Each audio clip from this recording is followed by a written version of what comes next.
welcome to a Little Wayward podcast coming out of St. Therese Institute of Faith and Mission. How are you doing today, Jim? I'm doing all right, Nick. And yourself? I'm doing all right, keeping above water. Good. Yeah, we're recording this at a busy time in the St. Therese year, just preparing for Christmas and stuff. Yeah. Always busy, blessed, unique this year, given the various unexpected eventualities, shall we say. Mm-hmm. It makes it difficult to kind of get a sense of navigating forward in these times. Yeah, I think it kind of defines our whole year so far of the inauguration of this podcast. I feel sorry for our listeners who sometimes listen to maybe one or two in a row, and it's probably we've mentioned these uncertain times more than once. Well, I think a lot of people are mentioning uncertain times. Over and over and over. But one thing that uncertain times, as well as just general life, kind of inaugurates or commences in our life is a funny little word called discernment. Discernment, yeah. So recently you've been talking a lot about discernment, right? To the first and second and third years, right? Absolutely, to the students. Well, as we head into the Christmas recess, it's the practical tools of it. It's a necessity as the students are beginning to look ahead. Over Christmas break, connecting with family again, the great question that looms large on the horizon is, so what's next? What are you thinking of? And of course, the mind turning towards summer jobs, options for next year. For many of those students, it'll be, do I come back to St. Therese? University deadlines approaching as well. Mm-hmm. So discernment is an important thing. We try to equip the students. We have the third trimester at St. Therese is focused on discernment and mission, and we have a bit more deeply integrated and whole approach to getting into the discernment principles. But it's important to equip the students with some tools so they can start tackling these questions.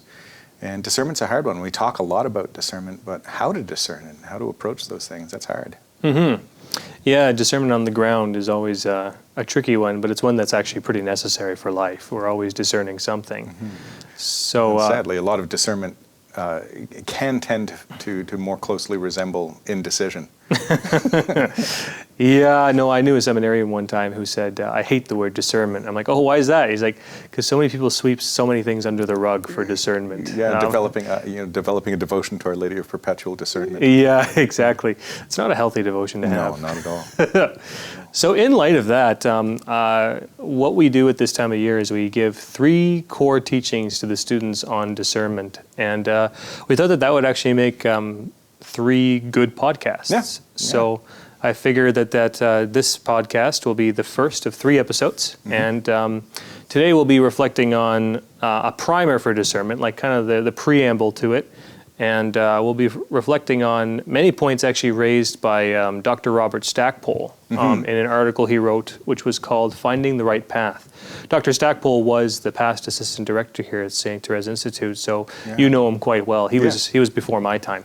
Yeah. Robert was here for a few years, so he was very much involved in working with the students and helping to cultivate these basic attitudes that are helpful when it comes time to make a decision and wanting to know what is God's will and how to move forward.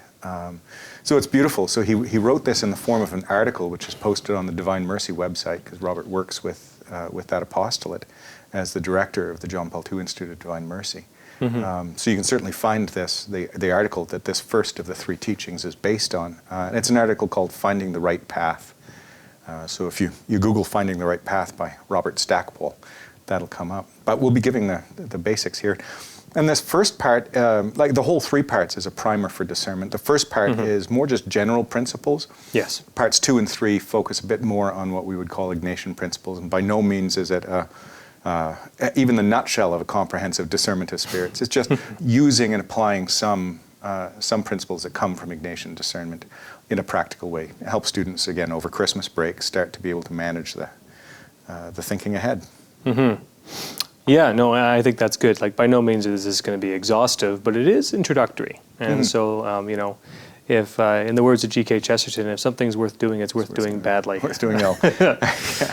So, and my hope is that it's at least helpful to some. So maybe for some of our listeners/viewers, that this might be a little refresher, a little encouragement along the way. I guess, of course, the first question comes up was, what do we mean by discernment? It's a great question. What do you mean by discernment, Jim? Well, the origin of the word comes from actually meaning to separate away or to cut away. I think one of the best images that I've heard for what discernment is a story about Michelangelo, who apparently had the uncanny, almost second sense of being able to see in a block of marble what was to be carved. He could see the statue in the uncut raw block of quarried marble. And somebody asked him once, said, "So how did you know to carve David? How did you carve David? His great statue, his great work, David?" And he simply said, "I approached the block of marble and simply cut away all that was not David." And I love that notion, simply breaking away or chipping away all that is not what you're searching for. And if we're searching for God's will, then discernment is essentially that. It is chipping away all that is not God's preferential will for me. So that idea, and to approach the discernment process that way, to say, well, it's not this or it's not this, is a healthy discernment process. I think sometimes we get a little bit almost tripping up in the whole process when we think that we have to get it right the first try. You know, I have to know, I have to say yes this. But maybe just saying no, not this, not this, not this, and just narrow it down. And that's a beautiful way of looking at discernment. Yeah, actually, that kind of suits kind of my personal experience of it as well, because often whenever you're thinking about, well, what's a good thing I can choose, and you're like, oh, well, there's all these cool things I could do, but then it comes down to, well, what can I for sure say no to? What is something that just isn't going to work? I find that's a very good practical way to start. Yeah, the process of elimination. Yeah, the process of elimination, and then what remains. And then there's a little more nitty-gritty that has to happen. But I think it's a good way to kind of approach discernment, to cut away. It's a good way to choose movies, especially when we're working with a few people. You know, the process of elimination. We got into the habit of that. A couple of people wanting to watch movies, you lay out all the DVDs that you're going to watch, and everybody gets a turn to say, not this one. Not this one, not this one. And eventually it narrows down, so there's a group discernment process for movies. And then it's between Tangled and A Man for All Seasons, and you're like, okay, how did we come to this? Either way, we won't go there. Yeah, we won't go there. All right, so discernment means, therefore, it comes from the same word meaning to separate away or to cut away. Cut away. Yeah. Go following along that Michelangelo line. So what are we properly cutting away? Well, properly what we're cutting away is things that are good in and of themselves, but what we're looking for is the goodest good for us. The goodest good. The goodest good. And I like that way of expressing it. It's like, you know, we want to always discern what is gooder. And what is gooder in the sense of God, who knows what is the goodest for me. He genuinely desires my good. He genuinely desires me to be happy, to have a fruitful life. This is not the gospel of prosperity. He's certainly not calling us to a life of ease. It's going to involve the cross. And that's an important part of discernment as well, is to recognize that this is not about everything turning up roses for us, with the possible exception of St. Therese. Things do turn up roses there. But, usually with a few thorns attached as well. So it's not about a life of ease. It is about a life of purpose. And God knows best what is that purpose and what the fruitful call that He has for me in life. So it's important to recognize that discernment is always a decision between two or more goods. It's not a process of elimination of things that are not good for us. You know, and avoiding things that are not good for us is just called avoiding the occasion of sin. You know, I say to the students that during Lent, you don't fast from things that are wrong for you or immoral. Again, that's just living the Christian life of avoiding things. So there's no discernment in that. But it is, this is good, and this is good, and this is good. And Lord, you know best where I'm going to be able to most faithfully serve you, most faithfully love you, most faithfully love my brother and my sister, my neighbor, and what is ultimately going to bring you the greatest glory. Help me to see that. So discernment is always between two or more goods. That's the key. Robert suggests that there are some basic attitudes that are helpful almost essential as we approach the whole process. And the first thing is to ask God. If we are genuinely seeking God's will, it's amazing how we can say, Lord, I want to do your will, but then never actually do the most obvious thing, which is, Lord, what is your will? Yeah, I've gotten caught into that one a few times where it's like, Lord, I just want to do your will, and I just keep telling them that over and over again. And then when it actually comes down to the fuzzy content of what it is, I never bother to consult them. Thankfully, I've learned to kind of work out of that habit, but it's funny how often you can actually still slip into that from time to time, because there's a bit of a self-will that can kind of get in there, and it's not a matter of destroying your will, but it's a matter of taming it, I think, in this regard. And just to return a little bit to what you were saying about not choosing, discernment's not about choosing a good and avoiding an evil, because that's just regular. That's just the Christian call. That's just the Christian call. Yeah. I think that just bears a lot of repeating, because it strikes me that discernment is not so much on that objective level of evil and goodness necessarily. It's more on the subjective level of where do I pursue the Lord in all the midst of these various goods. You know, for example, like, you know, when we all think of like calling and discernment, we think of like marriage. Marriage is a good. Well, so is priesthood, but they're mutually exclusive. You can't do both in our church. And so it comes down to discerning what, as you say, if the good is good for you. But yeah, ask him. I think sometimes we can forget that God is actually present and that he's actually active. We can sometimes think in an abstract way he's the Lord of all history, but we forget that he's the Lord of my history. Yeah. That he's Savior not just to everyone as a community, but he's also Savior directly, personally in my life. Yeah. And the personal is important. Yeah. Because certainly this whole notion of asking God what he desires and what his will is assuming a couple of things already. It's assuming, one, that there is actually a personal God. And it's amazing how many people, even how many people who would identify as Christian, Sherry Waddell speaks about this in Forming Intentional Disciples, that do not approach God with a sense of God being a personal being, meaning a being that is in relationship with us, that knows and that loves. And in fact, God being the most personal of beings, knows us and loves us perfectly. I think sometimes we think of God almost like Lady Justice. So the famous figure of Lady Justice, where she's got like a sword in one hand and the scales in the other, and she's blindfolded. You know, and you know, God is justice, to be sure. And there's a great truth in like saying justice is blind. It weighs the morality of things independent of, you know, being able to be bribed or being overly affiliated. But even further than that image, I think, like, is God as mercy. Yeah. And one of the best definitions of mercy, I think I've heard recently, is to view oneself in union with the other, whereas justice is to view oneself in distinction from the other. That deserves a whole lot of unpacking, but like, I think that the question of personality and mercy kind of come into this. Really trusting that the Lord has a plan, and it's a good plan. And a unique plan. And I think that's an important thing. When we think of God's mercy, when we approach it with justice, it does tend to be, you know, across the board and a little bit objective. When speaking of mercy, it does get much more personal, because there's the Lord who knows me individually, uniquely, personally, is aware of my own characteristics, personality, temperaments, my weaknesses, my failings, my history, my tendencies, and takes all of those into account. And that's so important. So he knows me, he loves me, he's a personal being, so it also presupposes actually having a personal relationship. Which doesn't mean a private, we're not talking personal in that way, but we do mean the relationship as persons. So the question is, all right, I can accept that God knows and loves me. Do I know and love God? And that can also bring to mind and heart, are there any particular obstacles that are standing in the path between me and my understanding of God? Sometimes we can view him in a particular way. It's been very much shaped by our past experiences, by you know, what we've learned, how, you know, the past experience we've had of God, even going all the way back to how we were parented.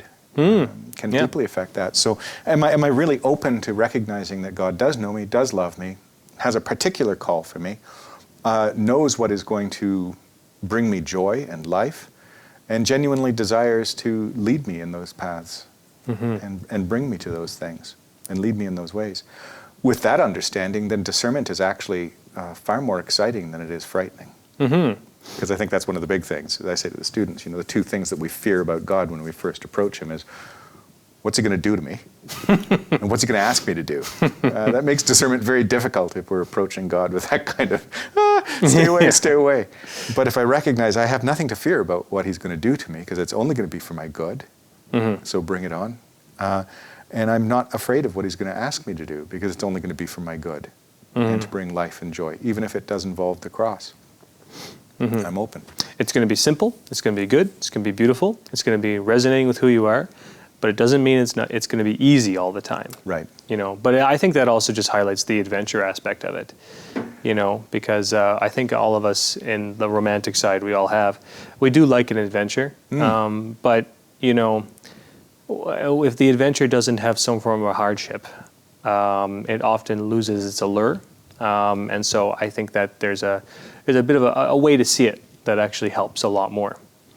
So in terms of asking God, the next step, I guess, is actually listening to him calling you to go a particular direction. Well, that's going to be the other thing. Is we can certainly ask him, but those words from the prophet, speak, O Lord, your servant is listening, and so often it's listen, O Lord, your servant is speaking. Yeah. Is that what we're doing when we're asking? We're saying, all right, Lord, this is the way we're going to go. We have to have a level of humility, openness and receptivity. So it really, truly is, if today you hear his voice, harden not your heart.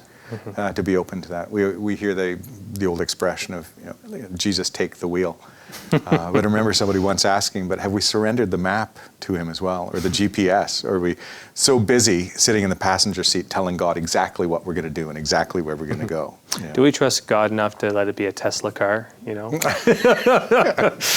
although God's far more reliable than Tesla. That's a good point. Have we allowed him to be our CPS, our celestial positioning system? Yeah. I heard somebody once, I think it was actually Cardinal Ouellette who had mentioned this. I can't remember. I think it was one of the Canadian cardinals who had said, we need to be guided by GPS in this time, the great prophetic spirit. Oh, there we go. Like that. And that's very much what discernment is. It's allowing ourselves to be guided by the great prophetic spirit, the Holy Spirit given to us by Jesus. So that's beautiful. So of course, when we're talking discernment, we're speaking about listening to a call and responding to a call. That's where we get the term vocation from. And there's three vocational callings. Sorry, that's a redundancy saying a vocational calling, but three callings or three vocations that we would be called to. And of course, the first is the universal call to holiness, which has really been very square on the radar screen since the Second Vatican Council. Well, it's been since the gospel. Yeah, it's been perennial through the ages. But it's certainly been re-clarified and re-emphasized for all of the faithful, and in a particular way for the lay faithful since the Second Vatican Council, and certainly one of the great impetus behind the new evangelization is reawakening a responsiveness to this universal call to holiness, which really requires very little discernment. Everyone is called to be holy. Discernment over. The real discernment in this is how. How, and a moment by moment. And I think in the context of what we live here at St. Therese and what we teach here, so much of the universal call to holiness is worked out in the nitty-gritty of the day-to-day, called the duty of the moment. If you want to know what God's will is for you in the vocation of growing in holiness, it is doing faithfully, diligently, with great love, whatever is before you right now. Where are you supposed to be? When are you supposed to be there? To be there and be open to that moment and encounter God in that moment. So the duty of the moment, one of those teachings. That's kind of first vocation. Second vocation we can speak of is the real sense of what am I supposed to do? And that's where most of our discernment that we're going to be talking about is falling into. It's like, Lord, what is the work that you have for me to do? Given my personality, my charisms, my natural talents, my interests, the circumstances that I'm in, how do you want me to love? How do you want me to love you? And how do you want me to love my neighbor? And what am I supposed to be doing in that? Now that vocational state the apostolate, how I'm sent into the vineyard of the Lord, can be everything from what am I supposed to be doing this weekend? There's a discernment on that. What am I supposed to be doing tomorrow evening? There's a discernment in that. What am I supposed to be doing for this summer, for next year, for my career? All of those things are discernment that fall into this second category. And then the third category of vocation is how we tend to narrow our understanding of vocation in our conversation. And that is... It's almost like a capital V vocation. The capital V vocation. Yeah. Which I think is properly just lowercase v vocation, because all three of these vocational states and vocational calls are of equal and necessary importance. But this is the vocation insofar as what is my stable, permanent state in life. And that's the call to marriage, consecrated the call life, to consecrated holy life, orders. the call to holy orders, and increasingly the sense of call to a permanent state of singlehood. And you're seeing this notion of consecrated single, which is emerging. I'm a little bit nervous, and I'll just mention this, and I want to weigh in heavily on one way, but a little nervous about what seems to be singlehood or singleness, which may sometimes be actually the difficulty in discernment, or circumstances that are beyond our control. I think when we're speaking about vocational states like this, we need to be quite clear that this is a distinct call that is called to some sense of permanence. And the permanence and the commitment to that before God is an important aspect of that. Yeah, and I think we need, as Catholics, we have this tendency to, we love sacraments in Catholicism. But, we look at marriage and it's like, yes, that's a sacrament. It's a conduit of grace in some special manner. Holy orders, same thing. Consecrated life, discussion on whether, on the sacramental character here and there. But singlehood, like a lot of people, I think, seem to view this as an evil in some way. And I think that there's actually a lot of grace that can be present in there. Plus this fundamental availability. I think it's sad that it is seen as some, a negative. It's not at all. It's very, very powerful and very beautiful. And all of these vocational states, even those that are tied to a sacrament like holy orders and marriage, are all of them flowing from the sacraments that we have all received that incorporate us into Christ, which is baptism. And they're all expressions of the baptismal call by Jesus to participate in those three messianic offices as priest, prophet, and king. Yeah. There's the common, or what I prefer to call the royal priesthood of the lay faithful. And then, of course, there's the ordained ministry, and there's this beautiful complementarity that works between them. But certainly the call to religious life, to consecrated life, to the permanent single state is all a beautiful working out and living out of the baptismal graces, strengthened and brought to deeper fruition through confirmation and nourished in the Eucharist. Yeah. The main point, I guess, we're trying to make is that being single, for example, is not necessarily having missed out on something. No. But unfortunately, that's often how it's viewed. Yeah, and I think that might be just the challenges that we're facing in our world. And in the context of, we don't want to get too sidelined in discussing this. That could be an opportunity for a whole other podcast. But I think it is worth saying that there are many people that find themselves in a challenging situation of uncertainty and being open to a call but not hearing a call, and maybe feeling stuck. And I've spoken with many young friends that have found themselves in this state, and it can be a real cross. And it's important that we recognize that in itself is an incredible opportunity to be very deeply unified to Christ. I think it's important to affirm, though, that discernment is about finding a permanent state in life. So even if the permanent state, small p permanent in quotations, seems to be a state of impermanence, that can be part of carrying the cross too. But we're speaking about discernment of a vocation to a permanent state that's been clearly called to by the Lord. So deep compassion for those that do in certain circumstances and uncertain times find themselves in that kind of state of vocational flux. Deep empathy. But insofar as the second part of discernment about, Lord, what do you want me to be doing? How can I be serving you in the apostolate? Then we start getting into some of the practicals and the tools of discernment. For our students, this is important because, it's going to be the question of, am I coming back to St. Therese to deepen the experience here and continue living and loving and working the little way, and being a missionary in that sense, in the St. Therese way? Am I called to be a more active missionary in the St. Francis mode, like on net or CCO or face-to-face or some other apostolate like that, is the desire to get on with an education or into the workforce. All of those questions are coming up now. The key in this is to recognize that Jesus will lead the way. Mm-hmm. And sometimes it's a matter of just looking at some of the most obvious things. So Robert uses this beautiful image of lights. 2 lights on our boat, the boat that we are as we're sailing across the waves of life.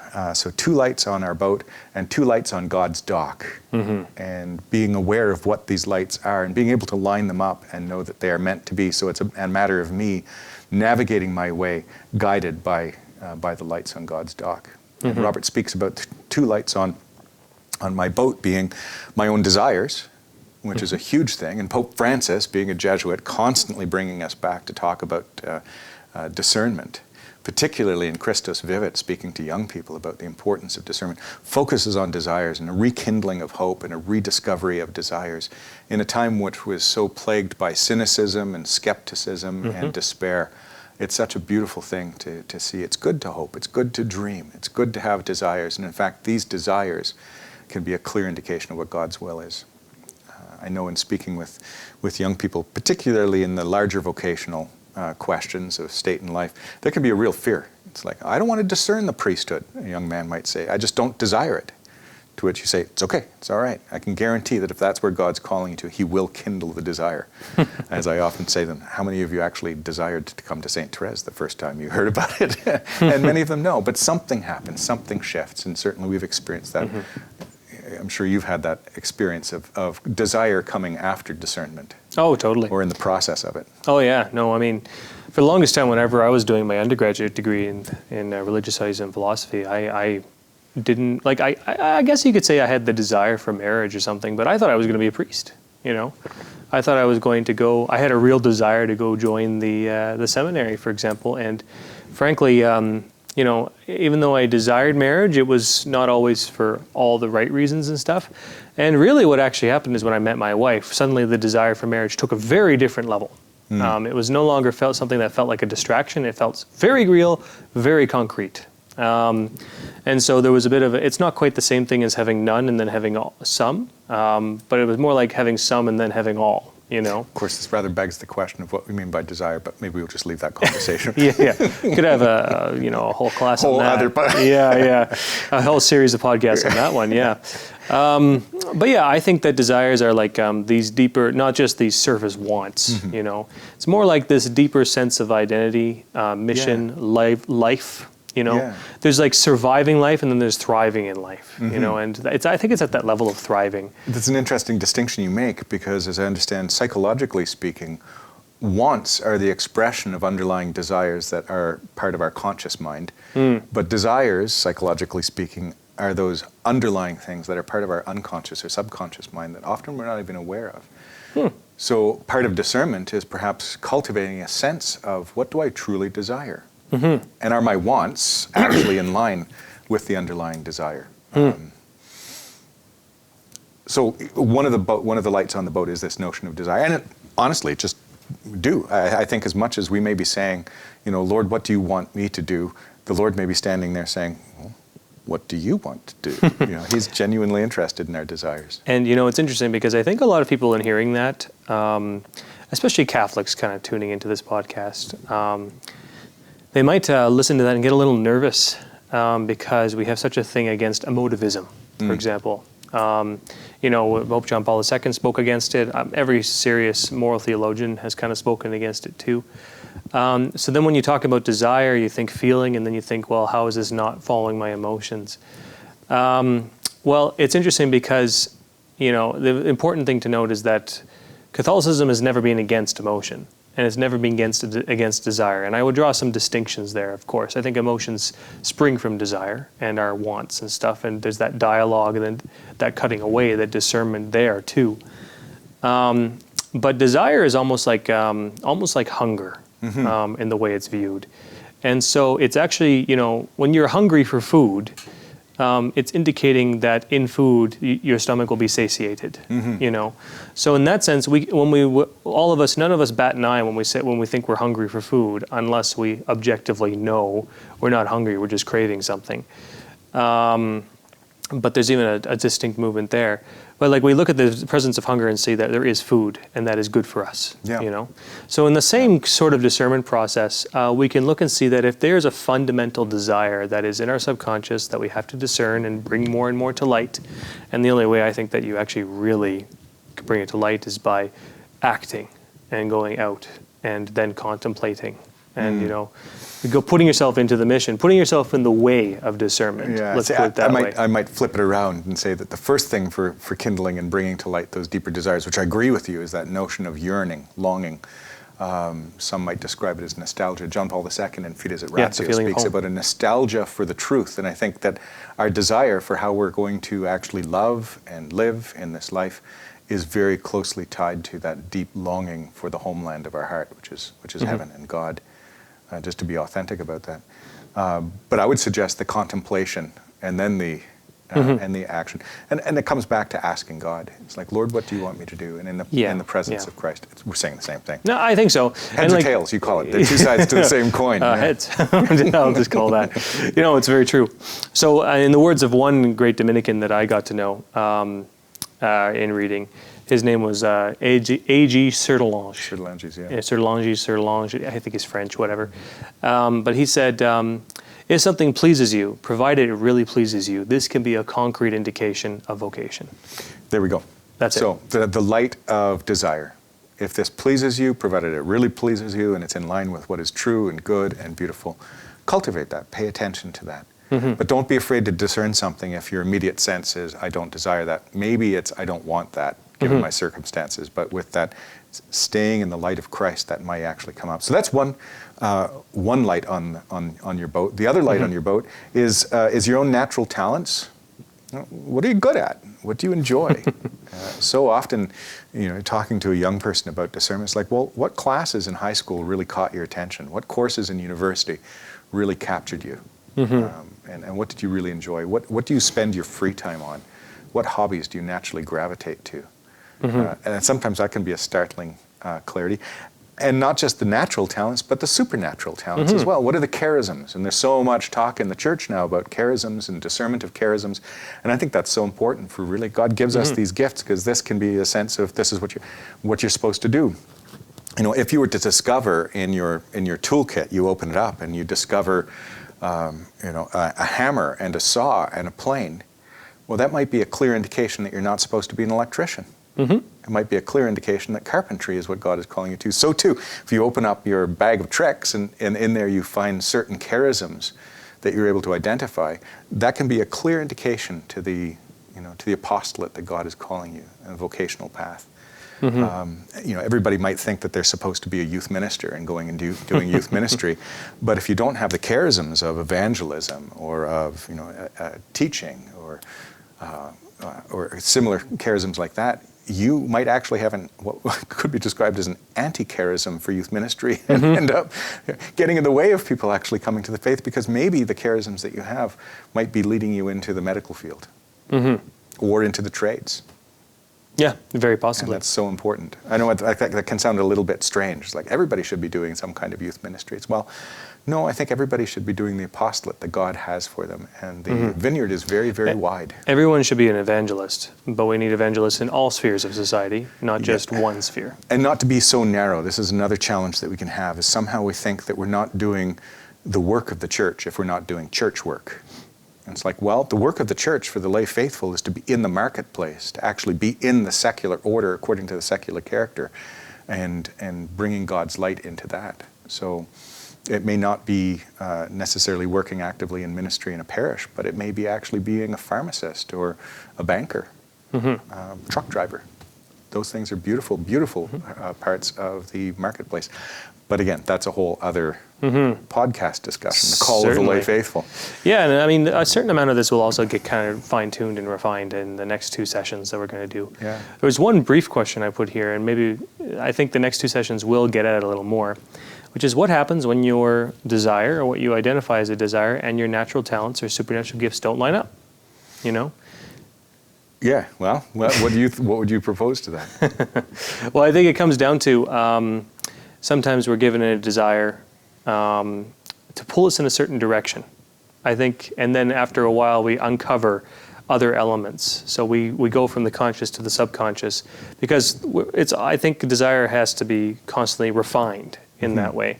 And frankly, if you don't follow a desire initially, you may never find what was actually underlying that surface desire, the deeper desire. Yeah. You know, so I would say like there is this constant complementary whole, you know, that you kind of have to do. A movie that comes to mind is Rudy, which is funny because Rudy is all about this shorter fellow, Sean Astin, who goes off and pursues football at Notre Dame.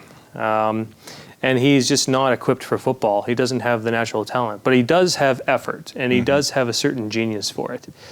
But what happens in the context of it is he suddenly dives into his studies, and he never thought he was going to get a university degree, even though his main dream was to go and play with the football team. And he never did play, quote unquote, fully with the football team, but he did get in for the last game. And then he realized he hit his dream, but not in the way he thought. And in a way, he actually discovered an education and many, many other things, and even various occupational callings, things that he never would have considered otherwise. Be faithful to the process of discernment. Trusting God in the mix of it, that's so important. And there's also the discernment in the macro and the discernment in the micro. Like there's different discernments that are going on. We're using the tools of discernment to discern these things, but we also have to discern the tools. So the whole idea of charisms discernment and discerning that. I know I was coaching one of my sons in a process of discerning something, and I was saying, if you are, after prayer and thought and using these tools of discernment, feeling called intentionally in this direction, then no matter what apparent obstacles are in the path, move in that direction and move with confidence. Because if indeed this is God's will, and you've discerned this well, then trust that those obstacles will be overcome, and often in the most miraculous and simple ways. But if you've discerned that this is the direction you're supposed to be moving in, and you move forward faithfully, but it's not God's will, then you may find that that is an obstacle that is insurmountable. But having approached that obstacle with confidence, you may find that as you approach it, there's other avenues that open up on either side that had you not approached with confidence, you would have never seen them. Exactly. So, you know, if there seems to be a lack of resonance between desires and natural aptitude or supernatural gift, continue to discern both the desires, the charisms, natural aptitudes, but also in the whole mix. Trust God in the process. A very brief story I heard once was somebody was hiking in the Appalachian Trail with their son. The middle-aged man. He was hiking with his son, a young adult, and they'd been hiking for days and days and days. The dad was getting pretty worn out and tired. Looking forward to getting to the end of the trail, and this was the last day of the hike. Came over this little rise and could see just a couple of miles away where the trailhead was, and was very happy to see that. And then started down the trail, and the trail started to bend away and bend away and bend away. And the father, in his tiredness, was getting frustrated and more frustrated, and eventually started grumbling to the point where the son said, "Listen, I'm going ahead. I'll catch you up at the end." And the son just took off, and the father was getting more and more upset as the trail bent further and further away until it was almost going in the opposite direction from where the trailhead was. It ended up being an 8 or 9 mile hike and bent all the way around. Eventually, exhausted, this fellow came up to the trailhead and climbed up to a vantage point at the end of the trail and looked back to where he had seen the trailhead. But from his vantage point at the end, saw that it was impenetrable swamp. And all of a sudden in prayer, he had, in the exhaustion and the frustration, in prayer he heard the words, "Trust the trail maker."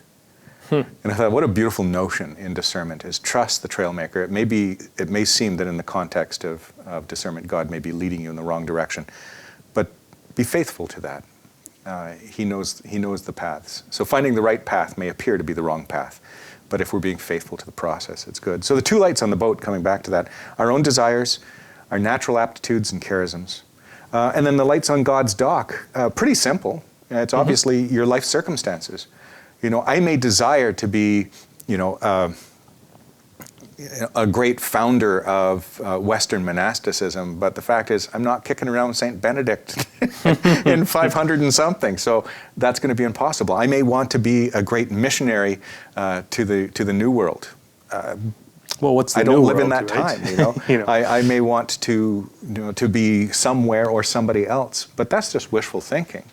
You cultivate those desires a little bit, but let's recognize that God has chosen me to be here in this place at this time for a specific purpose, and I can find a lot of consolation there. So just recognizing personal circumstances and life circumstances are a big part of discernment. It's a little bit like a discernment map with an arrow saying, you are here, and we discern from here. There's no point in discerning from somewhere else. So that's one of the lights on God's dock. And then the other light on God's dock is the counsel, the sage advice from those who pray, are in tune with the Holy Spirit, and who know and love you. And just seeking wisdom there.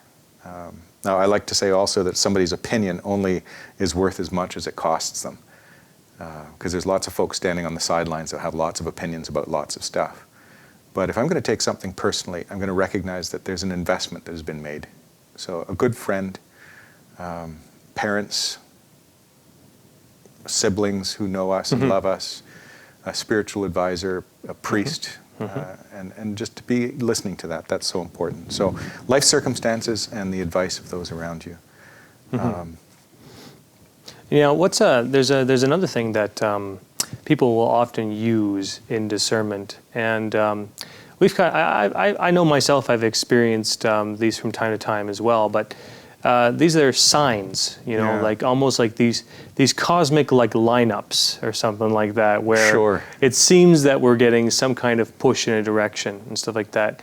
Now, I think all of us have experienced in some way signs, but I think we've also experienced sometimes signs being a little confusing or a little even troublesome at times. Yeah. So what's your opinion on using signs to discern? Yeah, no, this is more my thinking. This is not in Robert's article. I'm hesitant about signs. I firmly believe in signs. I think God does obviously send signs. The scriptures are full of signs. Yeah, entirely. But the signs are meant to inspire and bring about faith. Signs are never going to be something that is going to be violent or violate our human freedoms. And one of our human freedoms is the ability to know and the ability to choose, to love. So our intellect and our will.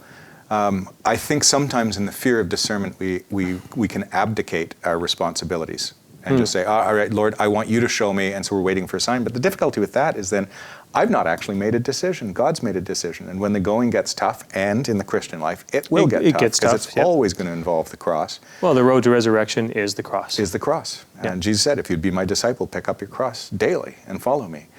So when the going gets tough, and it will get tough, if I haven't actually made that act of the will and made that clear and conscious and personal choice, then it's very easy for me just to give up. And I've seen that so often.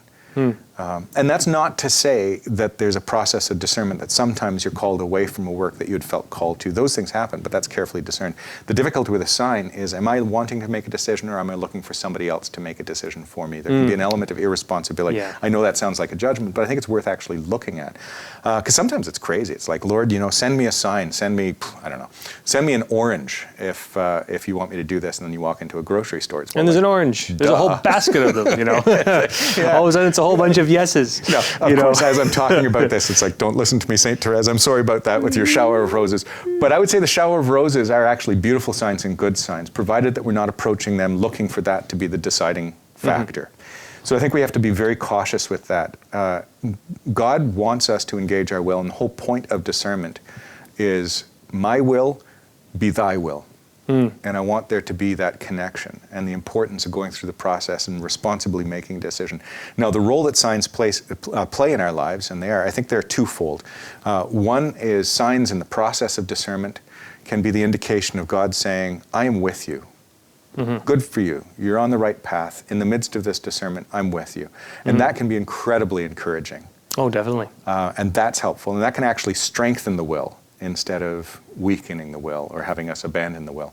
That can be like that good cheer from somebody who we're really, really counting on, saying, you can do this.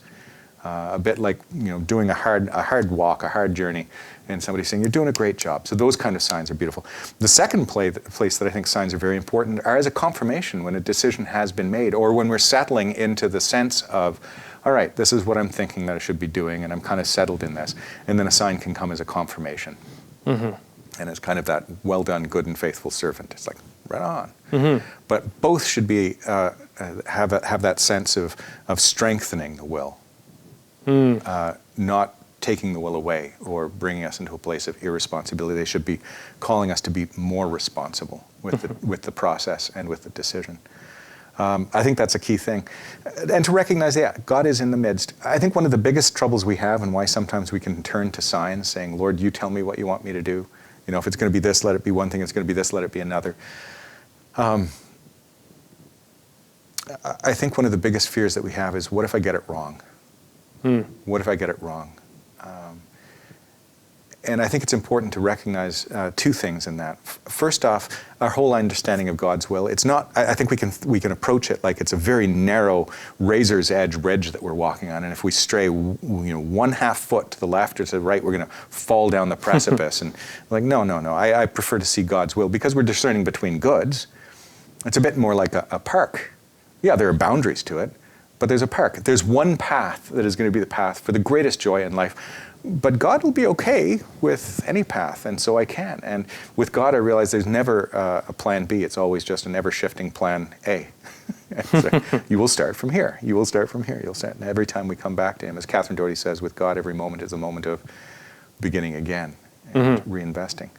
So, for one thing, is to recognize that there's a broadness in God's will, and that gives us a sense of, okay, I can be free to explore a little bit, and also recognize that I'm free to make a mistake, because I have to recognize that God's mercy and His love for me is far bigger than any mistake that I might make.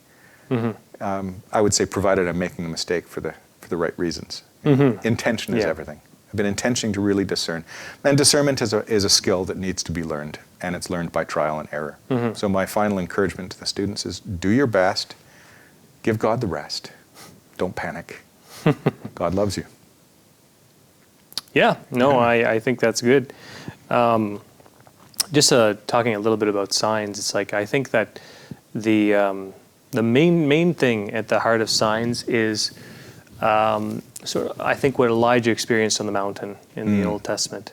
So like Elijah went up to the mountain to find God, and there was a terrific storm that came up, and wind and thunder and lightning, and God was not in the wind, the thunder, and the lightning, and He wasn't in the hail, He wasn't in all of these spectacular quote-unquote signs, what you would expect. Manifestations. These manifestations. In the end, it was just that quiet, still voice. And it was one that was not aggressive to Elijah. It was one that beckoned him out, out from hiding behind a rock, And I think that's a really good image for us, because signs, I think, are supposed to evoke from us a gentle response. Sometimes signs can come to us in a bit of tumultuousness too, but I think that the main thing is to bring our heart out from hiding, And so I think the confirmation of our direction and such. So if we're using signs as almost like objective criteria of how the world should be made, I think that we have to be very careful with that, because we can abdicate prudence, we can abdicate all sorts of other things that human reason and will can decide. So there's two forms of let thy will be done, not mine. One is the positive, where it's like, let thy will be done so that mine might be aligned to yours. And the other one is, let thy will be done so that my will gets forgotten in the middle of it all, as in like I act as if I don't have a will, One is Christian, the other one is actually technically a bit of a church heresy. So, the church loves humanity, and that's because Christ loves humanity. Yeah. And I think, with referring to what if I get it wrong, I think Padre Pio's advice to pray, hope, and don't worry. Comes in mind. And then also, if you're going to pray, why worry? And if you're going to worry, why pray? We've got a choice to make, Yeah. As I was saying to the students just yesterday, in this very busy and full time leading up to Christmas, in regards to the future, is if you are not directly planning for something that's coming down the pike, and that's part of the duty of the moment, is planning ahead, be organized, be disciplined, and trust the process. So if you're not directly thinking about something and planning it, or discerning it, then don't be thinking about it. Focus on the duty of the moment. Because if we're not planning and preparing, then we're probably worrying, which doesn't accomplish much. But I love the notion, though, of Elijah on the mountain. And it calls to mind that expression that God will speak to us as loudly as he must, but as quietly as he can. And when it comes to signs, I found in my own life that I love signs. I'm not an anti-signer in any way. No, I mean, signs have played a pivotal role in my discernment at certain points to keep going. Yep, but I have found for myself that when I approach signs with the disposition of heart, I'm looking for signs to strengthen my will, like signposts along the road to say, yes, you're on the way, keep moving, that's good. That encouragement, I actually see far more signs. I'm attuned to far more signs because I'm far more attentive, rather than waiting for a sign to actually show me what I'm supposed to do. That's me asking God to speak, to shout. That's looking for the earthquake, the wind, the fire. But we see the gentle breeze in that moment by moment by moment encouragement. So it's beautiful to see. Yeah. Well, no, I think that's a good summary of the introduction to discernment principles, so this first session. Yeah. I think that pretty much wraps up what we would have given the students in the first session, and I think and then some. And then some. We definitely added more because we tend to be a little verbose in this podcast. But yeah, if this interested any of our listeners and such, there's going to be parts 2 and 3 released soon after this podcast. Indeed. So please stay tuned to this mini course coming out of St. Therese, this mini 3-part series on discernment. And do you have any closing thoughts, Jim? Do not be afraid. Yeah, this is actually about living the vocation to love in a very, very palpable way. And certainly the presentation that we have of discernment coming from St. Therese is a very Theresian form. There's a gentleness and a receptivity that's to it. So it may not necessarily have that, all right, A, B, C, and down that process, which I think for the masculine spirit can be a little bit more, all right, let's just get into it. And certainly a lot of Ignatian discernment can be that much more process-oriented. Yeah. In the context of St. Therese, there's a gentleness. But I think God's always gentle in all of these things. So, Yeah, no, I think it's a matter of flavor, emphasis, but not... Maybe I'm just making an excuse for our ornateness. I wouldn't say verbosity, but our ornateness. Oh, yes, our decorum, Cool. Yeah. I'm okay with that. That's great. Yeah. Find any other way to put it. All right. Well, thank you to everyone tuning in for this podcast. This has been A Little Wayward, where we do little very well.